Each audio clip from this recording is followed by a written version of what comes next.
ఇటీవల విడుదలైన Charan first clip చూస్తే సినిమా ఏ రేంజ్ లో ఉండబోతోందో అర్థమవుతుంది.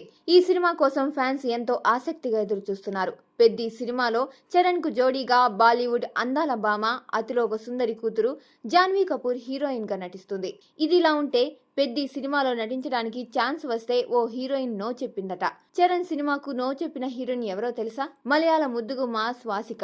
ఇటీవలే ఈ చిన్నది నితిన్ నటించిన తమ్ముడు సినిమాలో నెగిటివ్ షేడ్స్ ఉన్న పాత్రలో కనిపించి మెప్పించింది. కెరీర్ బిగినింగ్ లో రియాలిటీ షోలు, టీవీ సీరియల్స్ ద్వారా క్రేజ్ తెచ్చుకున్న ఈ చిన్నది ఆ తర్వాత సినిమాలో ఛాన్స్ అందుకుంది. స్వాసిక వయసు తక్కువే కానీ ఆమె నటించిన పాత్రలు దాదాపు పెద్ద వయసున్న పాత్రలే. ఈ క్రమంలోనే పెద్ది సినిమాలో చరణ్ తల్లి పాత్ర ఆఫర్ చేస్తే నో చెప్పిందట. రీసెంట్ గా ఓ ఇంటర్వ్యూలో స్వాసిక మాట్లాడుతూ వరుసగా తల్లి పాత్రలు వస్తున్నాయి. పెద్ది సినిమాలోనూ చరణ్ తల్లి పాత్ర అని తెలియగానే షాక్ అయ్యాను. వెంటనే నో చెప్పేశాను అని ఇప్పుడు కరెక్ట్ కాదు అనిపించింది. భవిష్యత్తులో ఇదే ఆఫర్ వస్తే ఆలోచిస్తా అని చెప్పుకొచ్చింది స్వాసిక.